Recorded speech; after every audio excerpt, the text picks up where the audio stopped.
And now here we are, all of these years later, finally beginning to understand what it actually means to let them share our experience of living in time with them.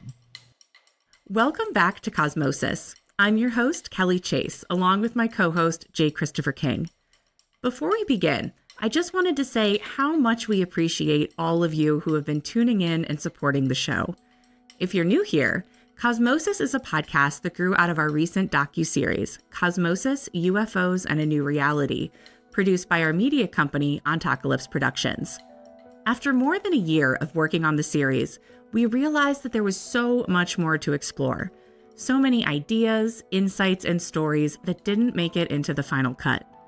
This podcast is our way of continuing that journey, diving deeper into the concepts and experiences that are shaping our understanding of reality.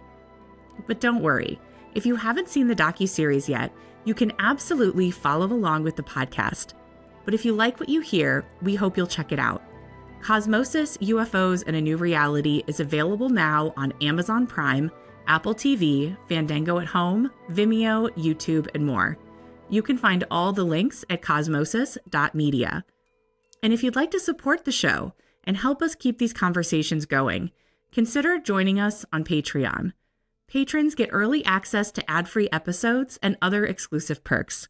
You can find all the details at patreon.com/cosmosismedia.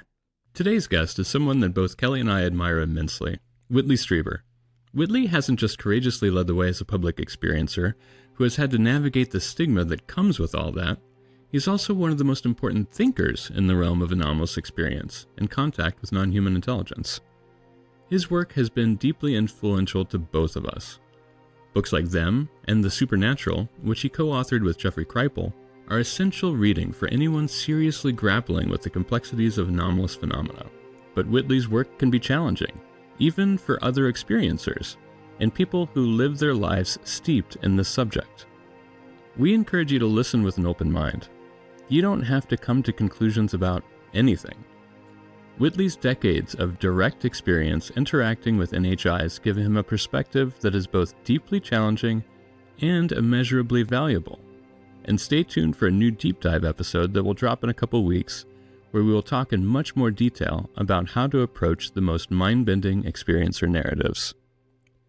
Whitley's new book, The Fourth Mind, is the first ever work to seriously explore the anatomy, brains, genetics, beliefs, and capabilities of the beings he refers to as the visitors, what many others might call the Greys.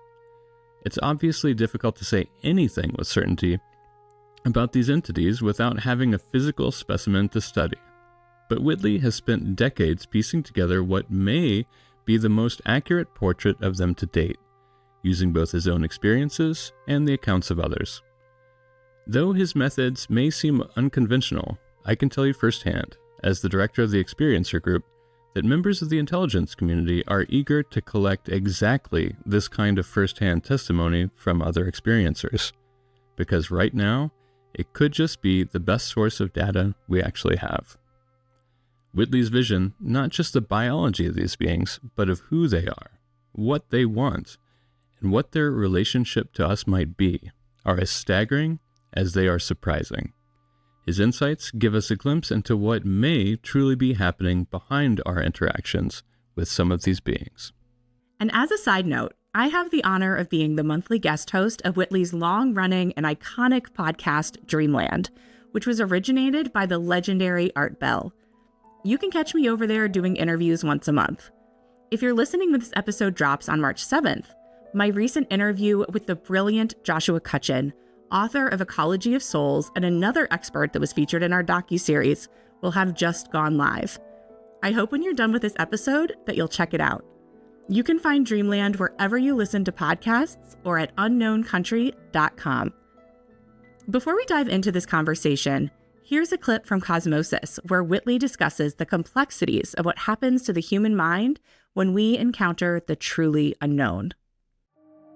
When we first start out in the world, we're a tabula rasa.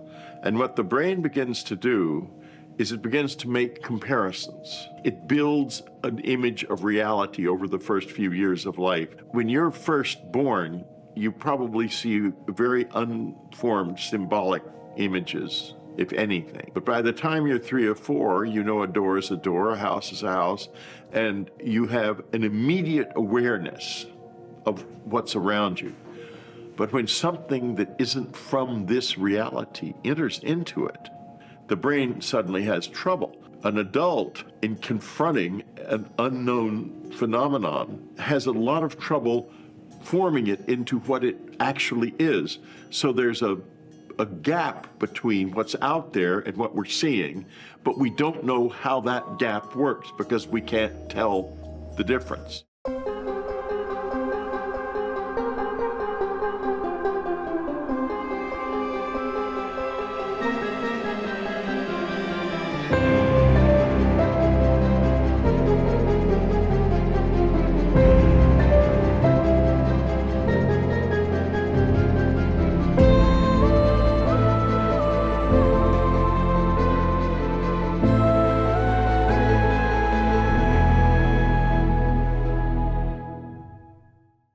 So Whitley, Jay and I have absolutely loved reading your new book, The Fourth Mind. Can you tell us a little bit about the book and why you called it The Fourth Mind? Okay, the book came into my third mind about a year and a half ago, and it seemed to me something that would be impossible to write, which is why I started. That's always the first criterion for me when I'm working. If it feels impossible, that's what I have to try to do.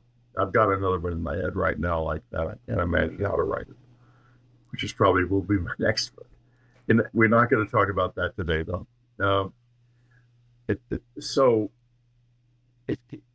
What happened was I looked back across my body of work and also into the social situation with the experience.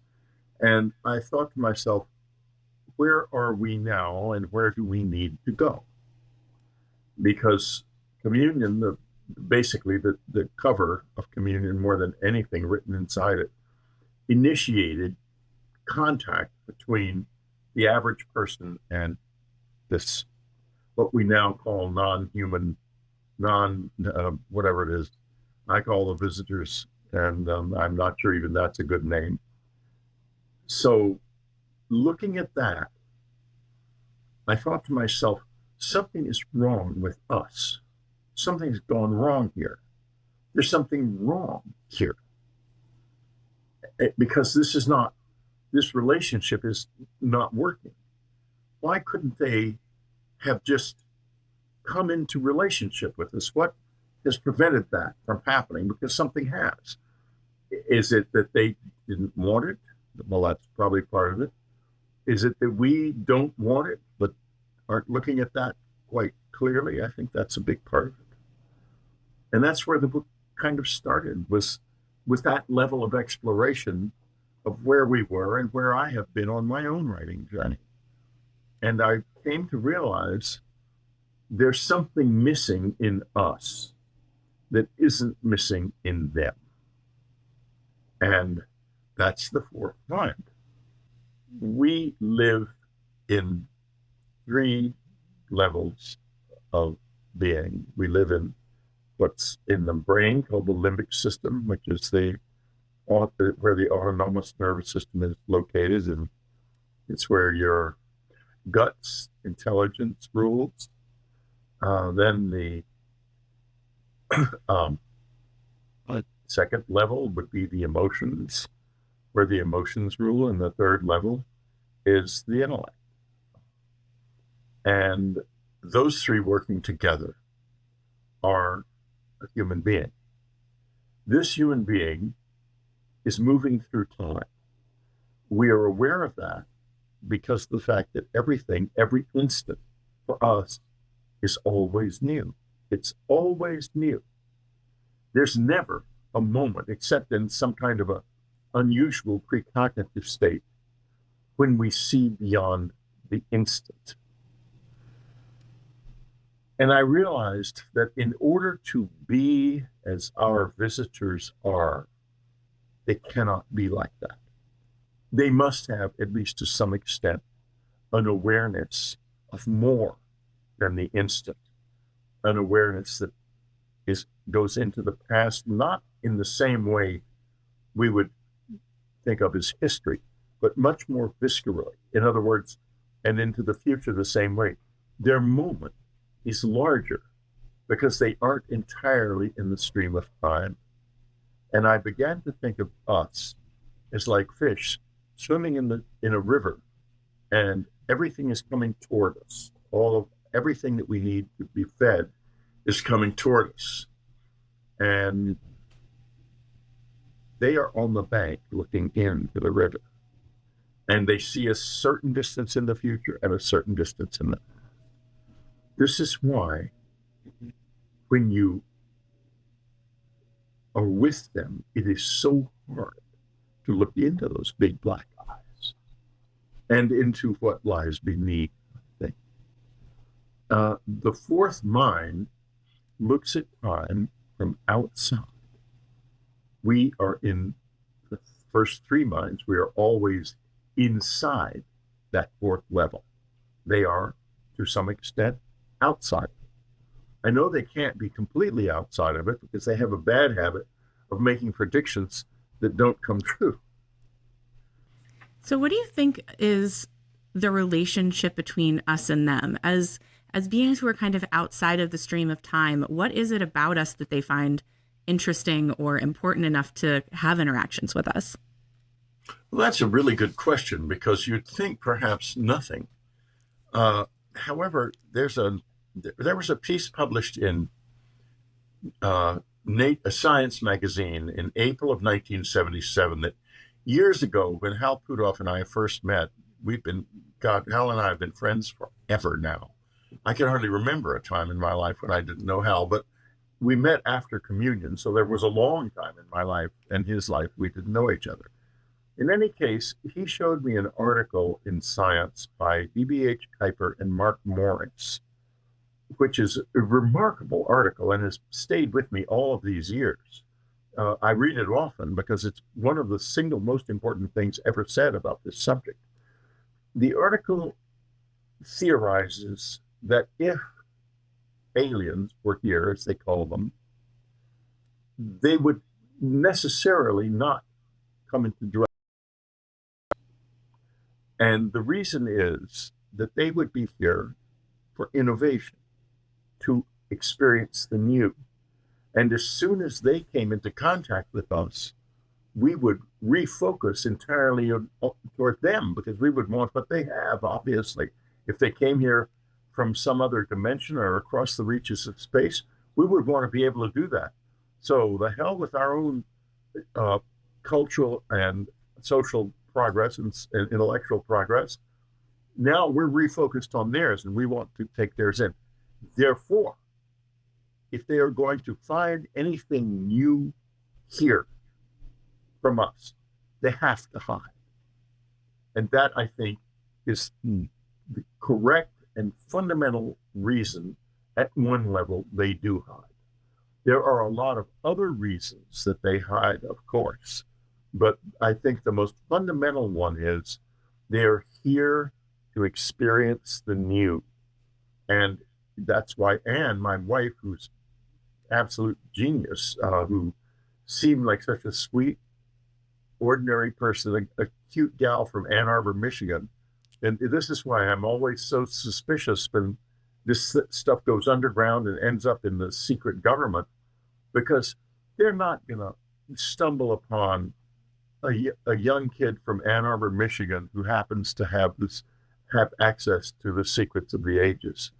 And she did, because she's the one who said, it's not about contact, Whitley. This is something more. It's about communion. And got me to call the book Communion. She understood that from the very beginning. And now here we are all of these years later, finally beginning to understand what it actually means to let them share our experience of living in time with them.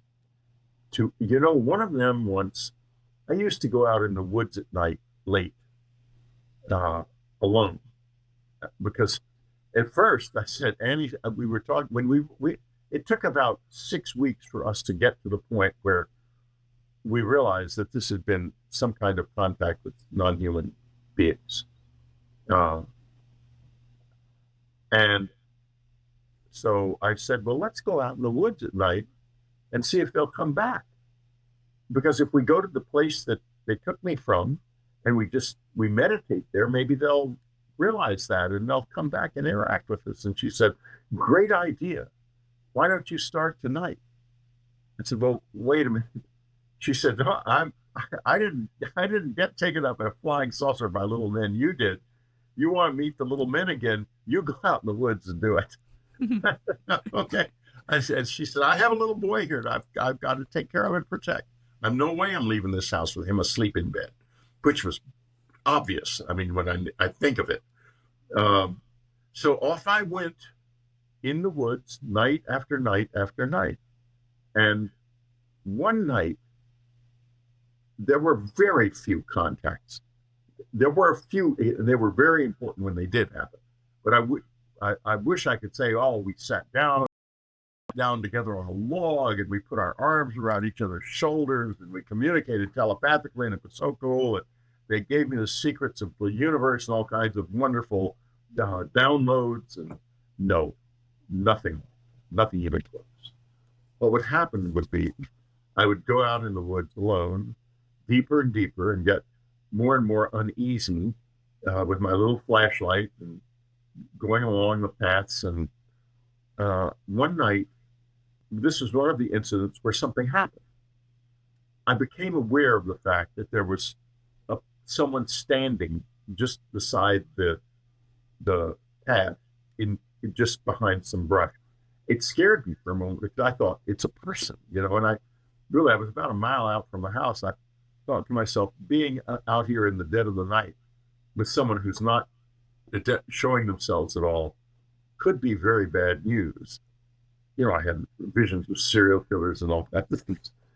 But then I stopped and I could see in my mind's eye, not physically, what looked in my mind's eye to be an little old man. It didn't look like an alien. It looked like a little man, about 3 or 4 feet tall, who was very, very old. And I knew it was one of them, and because they can make you see whatever they want you to see of themselves. He was communicating to me that he was very old, and he was also not showing his actual face because he was aware of the fact, I'm sure, that I was out there alone and I might have run off if I'd seen him the way he really looks. Unless that is what he looked like. I don't know. And I stopped. And I could feel that he was there to answer questions.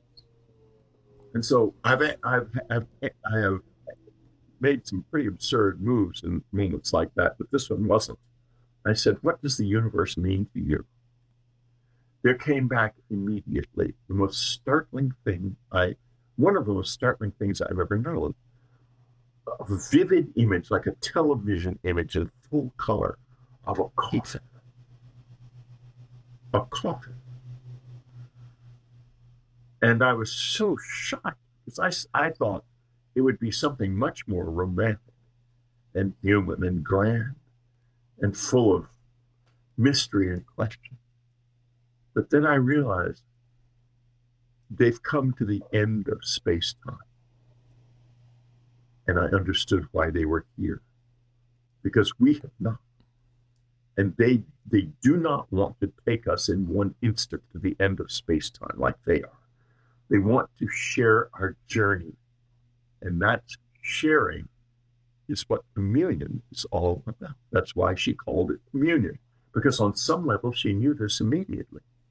Fascinating. From your decades of interactions, are there other aspects that you'd like to point out in terms of how are the Greys different But then also, how are they more similar to us than we might expect?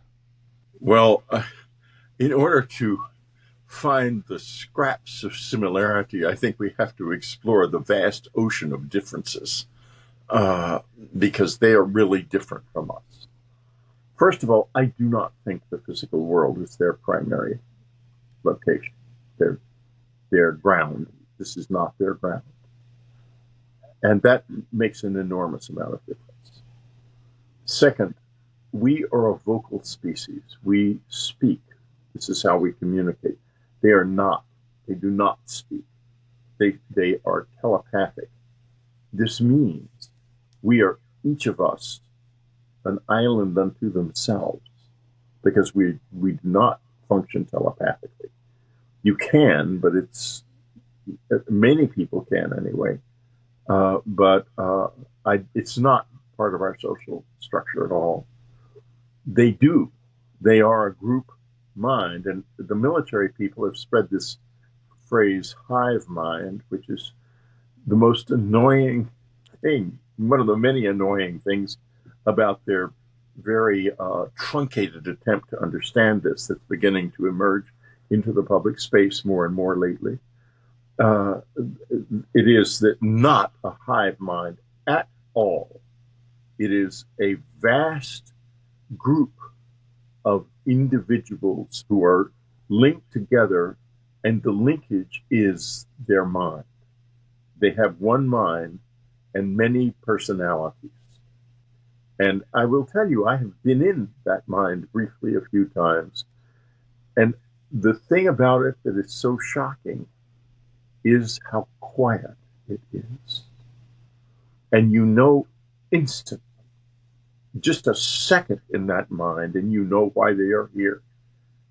Because this is not quiet. We're not quiet at all. And to them, every single one of us is a complete separate universe. They are one, and we are many. And this is like a tremendous find for them.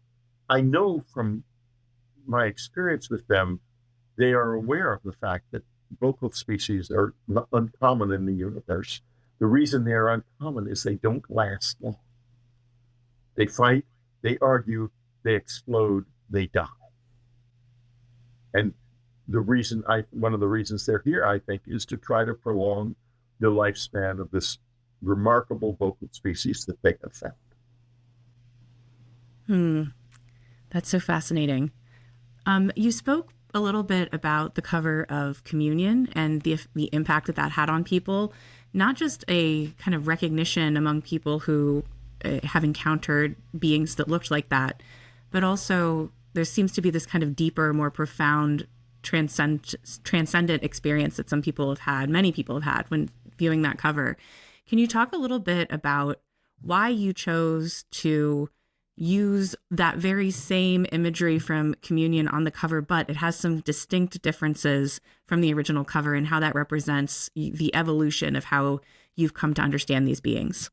The original cover of Communion, it reflects as best I was able my experience of being face to face with them. And it's certainly, there are a few photographs of them, 2 or 3, that I think are them. One of them is of a pregnant woman coming up out of a cellar in Mexico. It's just a little brief image. And I think it's real because of the fact that it looks so much like what I lived with and saw. But so that was what I had then. And there was a reflectivity of oneself in that was remarkable. But over the years, I've had a few memories of, and I'm in it now, just closing my eyes and thinking back, of seeing a very different sort of eye. And they're not really memories. They're they're lower level than that. They're sort of vague, very vague, but in a way I'm pushing them away because they're very challenging emotionally. But other people, other experiencers, most notably, I've spoken about it most excessively, is one called a gentleman called Steve Neal, whom I've known for years and has his own YouTube channel and so forth. And he's an artist, and he's described seeing them without the eye coverings. Now, that gets me to the Reddit document. A friend said, there's something on Reddit that I think you should see. A very close friend, someone who knew that I know more about the bodies of the visitors than I was ever been able to talk about, because I didn't have any comparatives at all. And there were, in that document, it was rich with comparatives. The first and greatest one was the way they evacuate waste from their bodies, which is very different from us. And I've seen that done. And suddenly there it was in the Reddit document. But also in the Reddit document was the fact that those black things are eye coverings. And I thought to myself, this document is real. Somebody who knew this wrote this, because they couldn't have known this otherwise. Yes, about the eye coverings, but most certainly about the system of evacuating waste, which I've seen them actually doing. And I never spoke of it to anyone. I mentioned it to Bud Hopkins, and he was so disgusted. He said, Whitley, you have a sick mind, and that's got to be some kind of a nightmare. So just forget it. It can't be true. And I thought, well, okay, I agree. It's pretty weird. I never spoke of it again. I never thought of it again. And now there it was in that document.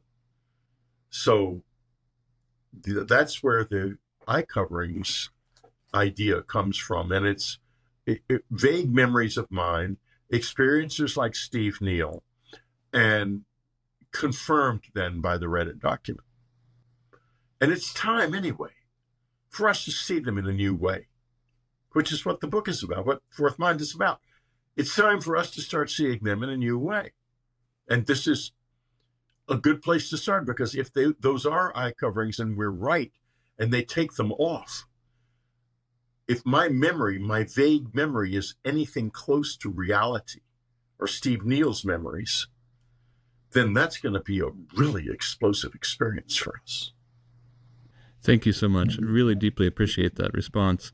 Another thing that we've been kind of circling around, but maybe deserves some more depth here, is talking about the idea that this intelligence, the intelligence behind these encounters, is deeply entangled with us. It's deeply entangled with us in many ways. I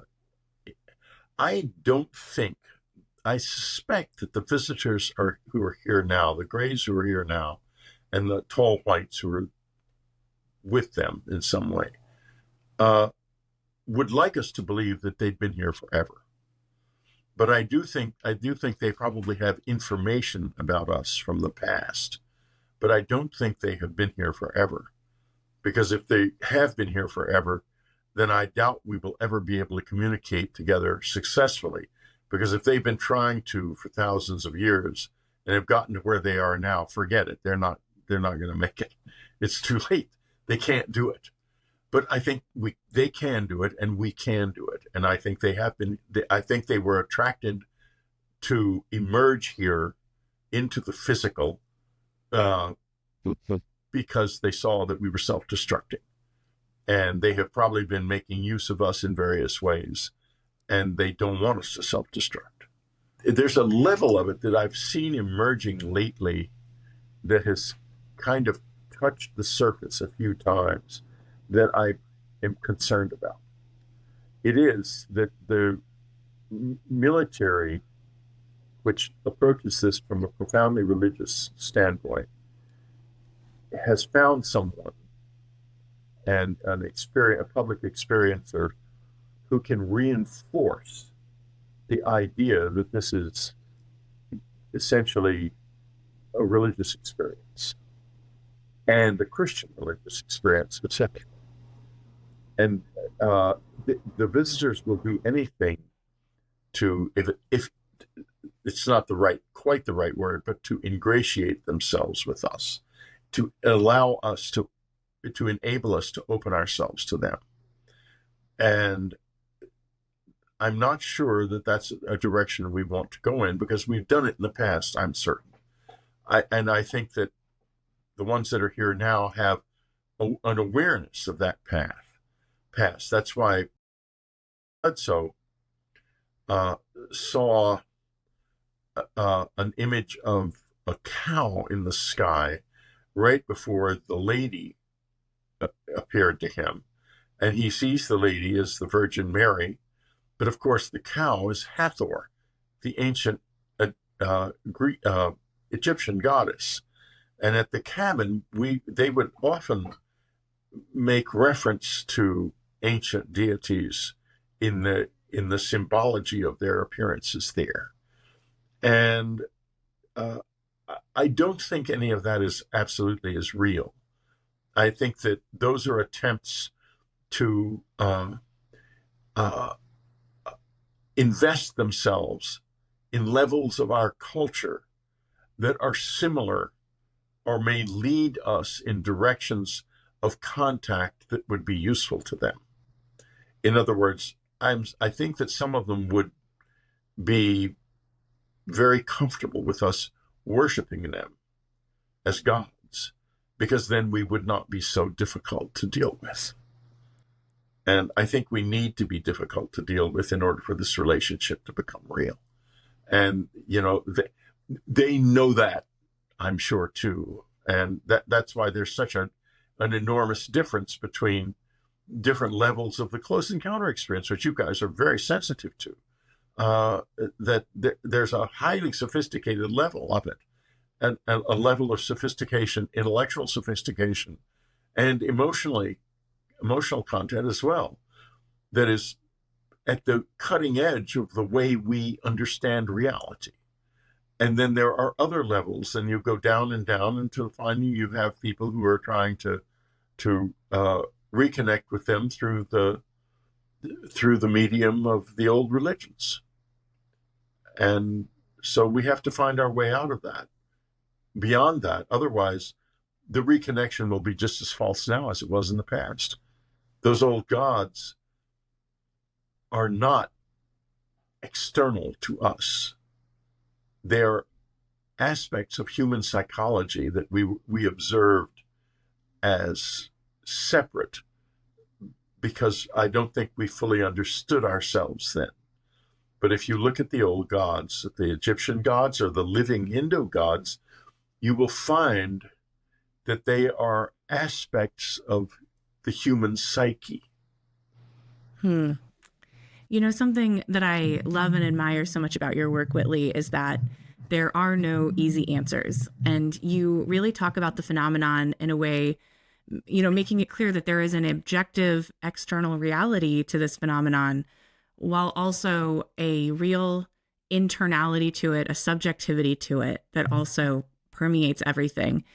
And it seems like that's sort of what we're circling around here. Can you talk a little bit more about how this sort of internality and externality, the subjectivity and objectivity that is kind of permeated throughout the experience of the phenomenon, what that can tell us about the phenomenon and the intelligence behind it?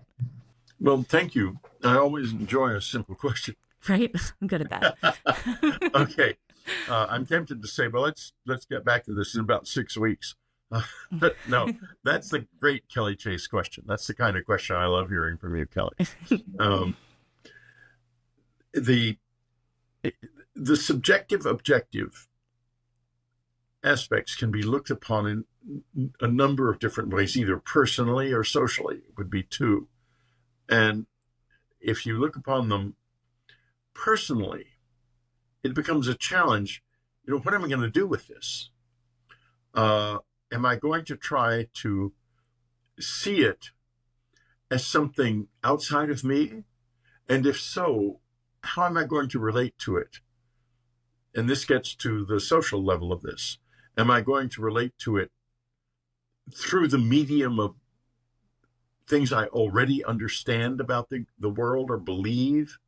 Or am I going to try to neutralize that level of my mind and see it as clearly as I can for what it may be, even though I know the difficulty that the brain has when it doesn't have any relational material with which to compare an impression that's coming in. The brain is a comparative mechanism. For example, when light stuff comes into the eyes, the brain's processing is in the optic nerve is a small part of it. The much larger processing is going on in different parts of the brain, which are bringing together memories that relate to what's being seen. This is why the world is consistent and looks the way it does to us. But when something comes in that does not fit any of that, we become like babies again. We're suddenly without any reference points. And this is one of the reasons it can be so terrifying to be with the visitors. But it gets back to this subjective objective thing. Are we going to then make subjective decisions? This is Jesus. This is Mary. This is an ancient God. This is a fairy folk. This is this. This is that. Or are we going to try to stand back from that in another space that is much more powerful and say, I don't know. I am face to face with something that is alive, that is vividly present right now, and I don't know. That takes courage. And without that courage, we will fail to go forward in a useful way. That's a great response. Maybe I don't know is the answer to this question that I'm about to present here, but I don't know. Damn it, you got me. So along similar lines, of course, you have written quite a lot and spoken about how seriously you and regularly you take your meditation practice, and yes. like a lot of fellow experiencers, one of the exercises that you perform within meditation is contact work. And, I hear within the experiencer group a lot of reports from folks about their contact experiences. And some people feel like they're being contacted by their quote unquote guides or a higher self, or some people, it even presents as maybe Hathor or Athena, or there are these kinds of, archetypal gods that seem to come to people. Or, the NHI, the non-human, if we're going to call it that, intelligence presents itself as such. So along those lines, are we talking, when you're in that kind of contact work and when you're in meditation, do you find it helpful to delineate between these NHI? Do you think that it's important or necessary to figure out, is this what some people could think of as a guide or a higher self, or is this the grays, for example? And, do you think that there's any reason to delineate between these different taxonomies, really? Well, first of all, I know the Greys much too well if I thought of them as guides, they would misguide me for sure, out of anger. They don't want that. They're not interested. They want participation. They want friendship, basically, deeper than normal friendship. They want a friendship that enables them to enter our experience of life and to be in it, so that they get the taste of the new again as well. And that is a very physical thing, because you have to let their consciousness into yours, and you have to share. That's why a little while ago I said I know what it's like to be inside their mind. I do, because I've shared myself with them. I share myself with them as carefully as much as I can, but carefully, because they are like any addict, they'll take everything they can if they can. And they are addicted to us. That's why they're here. They're addicted to recovering what they lost, because they essentially lost everything of value when they lost the present, when they lost the moment. They lost any reason to live. I've been with them in the outside of time state a couple of times, and it's like riding rails.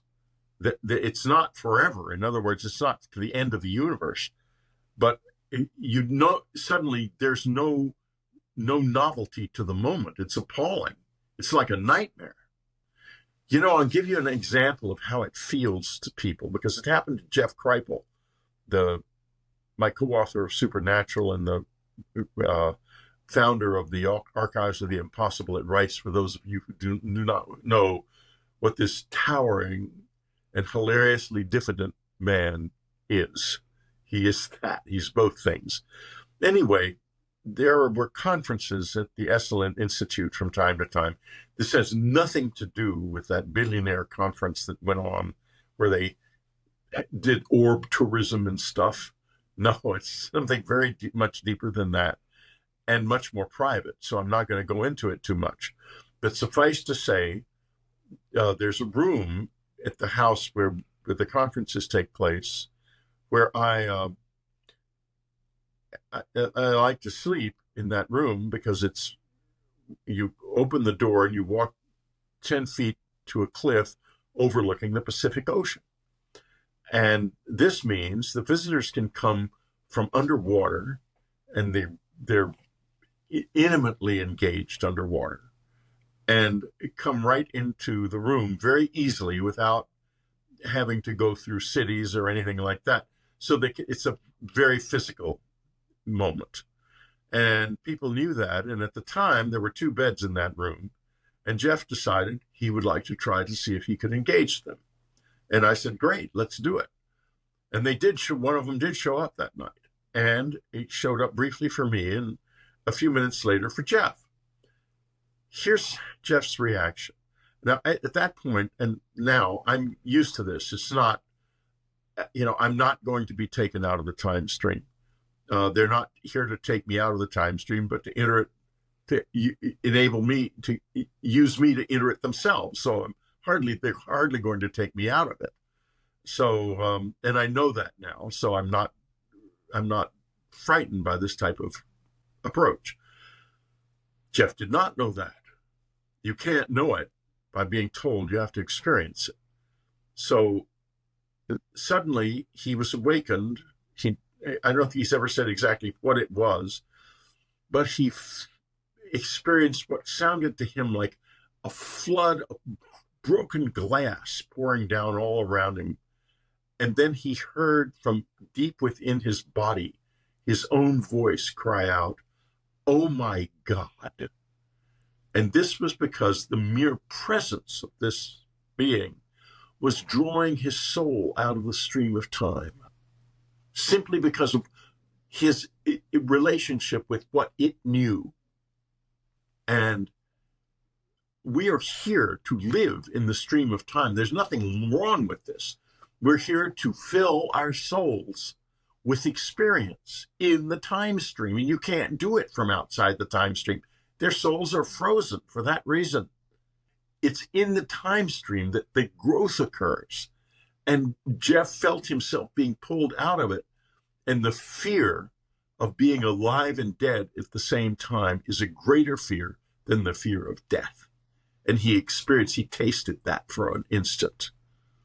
That's what, and when you get these people like going on orb tourism, and they fortunately for them, they just look at the orbs. They don't try to engage with them, because if they did, it might be very difficult. Where did we start with this? I've sort of circled around it. So it's sort of. That was great. I love that. That's great. Absolutely. I think part of this was looking at the delineation between NHI and whether it's useful to really look at taxonomy and difference, Yes. partially for the partially for safety or just so that for pure knowledge, these kinds of reasons. Go ahead. Sorry. Well, this is the reason that we have to be careful here. The other thing is that they will take you over. They will take over people who don't, who are unresponsive and don't have any way of relating to them. They use people. They will use people, and there's even been some confused physical stuff that's going on. They do the cattle mutilations. This is them, and they do this because cattle have very rich copper content. And as I point out in the fourth mind, their bones are filled with not with marrow, but with a type of copper, and it's there because their craft have an extremely high intensity magnetic field, and this presence of this copper in the bones of these biomechanical beings, that this is not the regular ones. I don't know what's in their bones. The presence of the copper will heat in a magnetic field. It's not magnetically sensitive, but a high intensity magnetic field will heat it. So they have their own internal heating. They don't have to have, when they're in very cold environments in these objects. So that's what the cattle mutilations are about. There have been a few, apparently, I mean, I've got enough information to suggest that this probably does happen from time to time. Human mutilations, basically from beings that are not familiar with us and not aware of the fact that they shouldn't do that to us because they're not going to succeed here if they do. Getting back to how to have a relationship here. How do we actually have a relationship with someone who is desperate to re-enter the stream of time, is kind of addicted to us, and who's not going away, who is much more intelligent than us, and much more, and not in native intelligence probably, but in experience and knowledge. How do we do this in such a way that we control our side of this relationship? And that's the huge question. And it's why I'm so concerned, is I want to circle back again to the people who are trying to fit it into past mythologies. That's no way to control a relationship that is going to go out of control as it has been in the past. That's actually the perfect lead up to the question I wanted to ask Whitley, which is, so this last year at Contact in the Desert, Jay hosted a panel of experiencers that you were on, along with Yvonne Smith and many other names that people will recognize. And it was a really important moment for me because near the end, Jay asked the question about what everyone's impression on the stage was about what the purpose was of our contact with these entities. And I was so surprised, and probably I shouldn't have been, but I learned a lot from this, which was that everyone on stage said that it was about telepathy, that it was about we as humans recovering this ability that we had lost and that was critically important for us to recover at this moment to kind of save ourselves. And, that changed how I looked at everything. I think I've thought about that every day since. But then also, in reading The Fourth Mind and in hearing you talk through all this, it seems as though, we do need to recover some of that in order to sort of save ourselves at this moment as a species. But it sounds like there's also a certain risk involved in us becoming more like them, that there's a way that we could lose our humanity and not just our humanity, but the things that we find valuable about ourselves and that they also seem to find valuable about us. And I was wondering if you could talk a little bit about kind of that conflict and that struggle between the need to become more like them without losing ourselves. That is one of the best questions I've ever heard. A big part of the Fourth Mind is the timing. It's the time for the book. I do have a certain amount of extratemporal awareness because of my connection with the Greys, which is only enough to enable me to time things correctly. And that's why the book came out when it did. And also why, on a deeper level, Kai Dickens and Diane Hennessy Powell brought forth the idea of the telepathy tapes and the spellers who are telepathic when they did, and why that was so important to all of these wired-in experiencers at that panel, because this is the time we need to be able to do that. But the question is how? Because do we want to end up like them, in a state of isolation from the moment? I don't think so. We need to be able to do this in the moment and stay in the moment. They are a great lesson to us in this respect, because their state and the situation they're in stands as a warning to mankind. Don't go down this path, but not that way. Don't do it in such a way that you gather enormous amounts of information from it, information that you don't actually need in order to live. And what we need to do is to become a community of mind inside the stream of time, not outside of it. And that is going to be a challenge, because the mind is questing for knowledge. And when you get into a state like that, you become very powerful in terms of knowledge. And sooner or later, you fall out of the mind of God and into your own mind, which is what they did, and which is why people think of them as demons.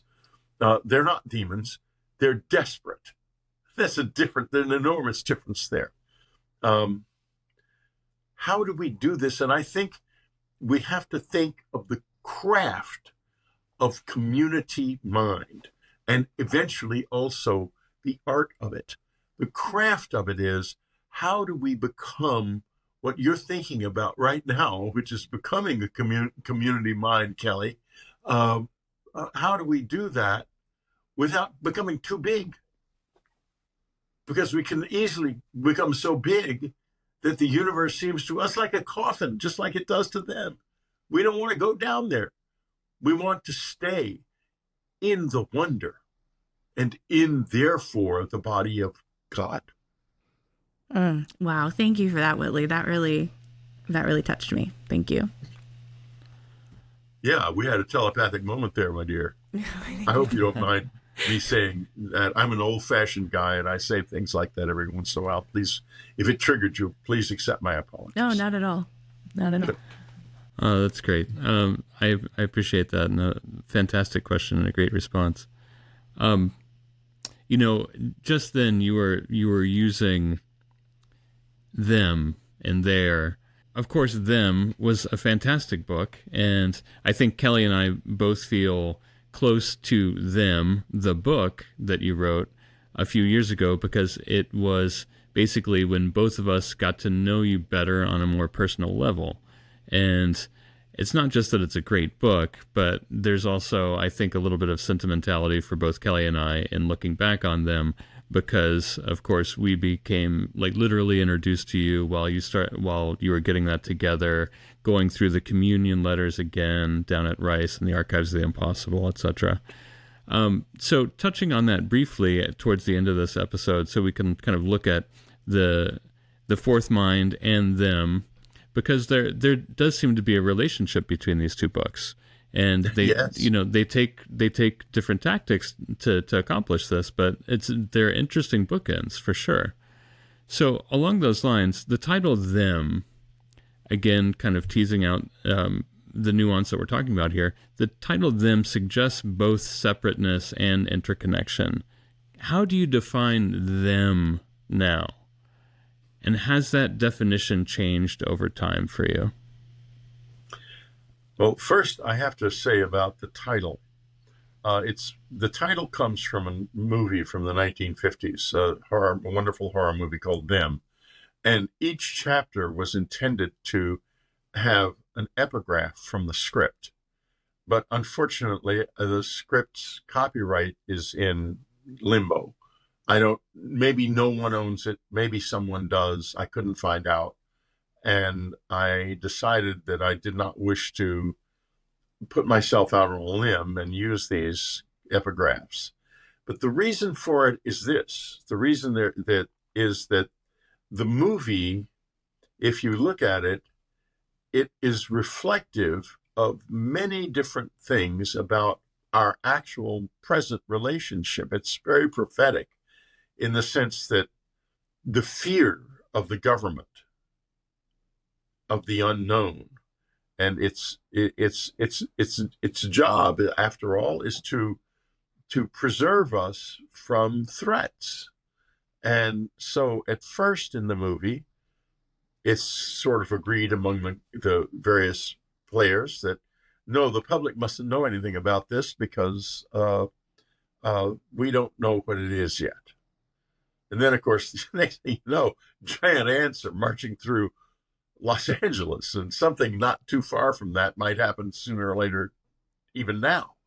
We have to try to see this in a way that accepts and encloses our fears and makes them a part of the narrative that we can use to deepen our understanding, rather than a part of the narrative that is central to our experience. Right now, the so-called insiders, that's where they are. They're bragging publicly about calling in the visitors and then shooting them down. Now, what's actually happening there is very different from what they think. They think to themselves, oh my goodness, we're successful here, shooting them down. And yes, they are, but they don't understand that what's in these things is a biological robot that's a projection of someone who's not there physically. So it's perfectly possible that it could be destroyed. That's why when you're approached by the visitors to be abducted, there might be people who will often say, well, there was a taller one in the background, but the ones that came to my bedside were all short.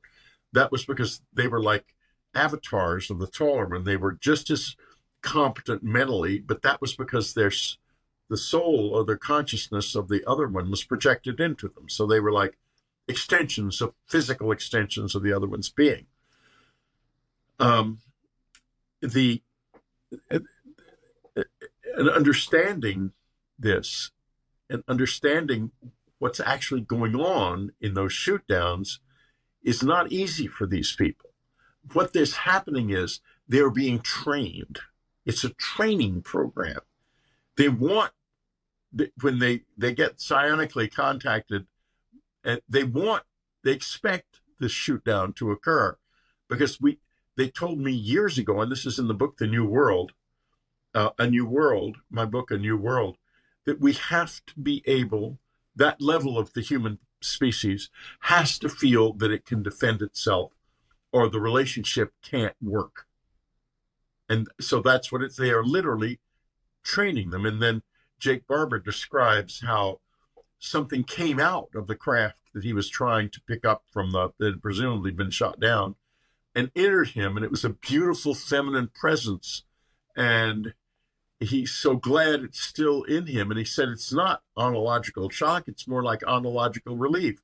And I thought to myself, that is ontological shock. He's talking about ontological shock without thinking about what it is. He doesn't understand it. And what it is, what was done was he was being tamed so that he would be able to take this to another level. And he will, because this will stay in him.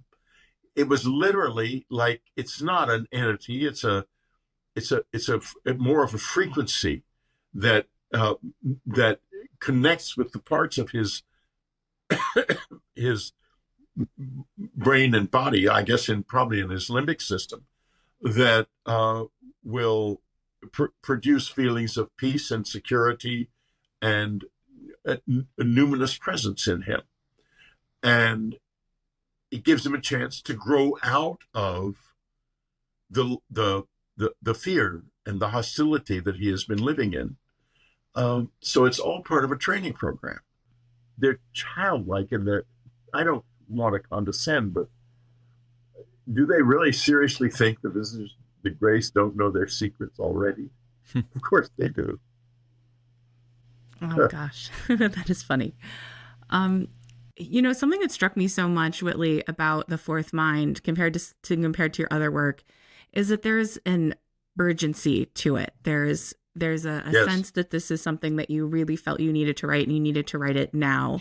And since we're Right. coming up to the end of our hour, and this will probably be our last question, I wanted to make sure to ask you about that urgency.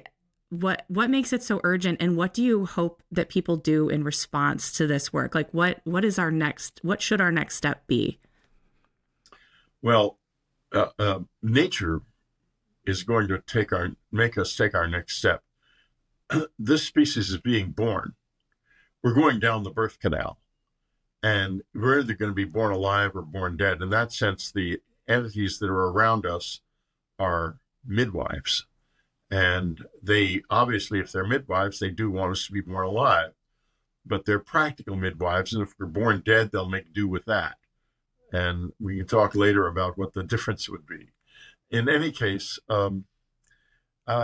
what's happening here now, and it's part of the way the thing works. If you look at the long count calendar of what's called astrology now, you will find that each astrological sign lasts about 2,000 years, and the precession of the equinox matches the transition from the age we're in now, Pisces, to the next age, because what's happening in the planet reflects that very clearly. In Pisces, the little fish swims around in the waters of life and is given everything it needs.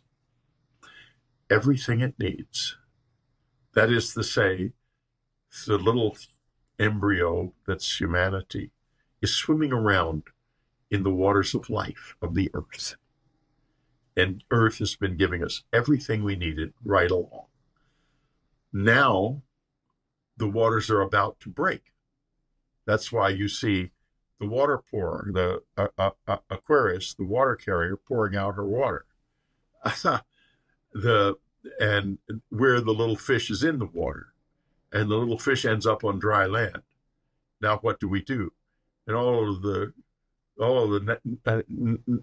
gnashing of teeth and whining and yelling and screaming that's going on is the baby coming down the birth canal and wondering, what in the heck is this? And we're in denial right now. And that's okay, because Mama doesn't care. Mama can't do anything about the fact that we're in the birth canal any more than we can. We're being born. So let's stop the first hour on that note. We're being born. We are born. That's it for this episode. Cosmosis is brought to you by Ontocalypse Productions. If you want to check out our docuseries, Cosmosis, UFOs, and a New Reality, head over to cosmosis.media to find out where to watch. Make sure you're subscribed so you never miss an episode. And if you're watching on YouTube, don't forget to like this video, leave a comment, and ring the bell for notifications. It really helps the show, and it keeps the conversation going. Music for the Cosmosis Conversations is by Michael Rubino. The soundtrack for Season 1 of Cosmosis is now available on all major streaming platforms, and you'll find links in the episode description. If you want to go even deeper and support our work, join us on Patreon. You'll get early access to ad-free episodes, exclusive behind-the-scenes content, and monthly Zoom calls with us and special guests. You can sign up now at patreon.com/cosmosismedia. Join us next week for part 2 of our thought-provoking conversation with the legendary Whitley Strieber. Thanks for watching, and we'll see you next time.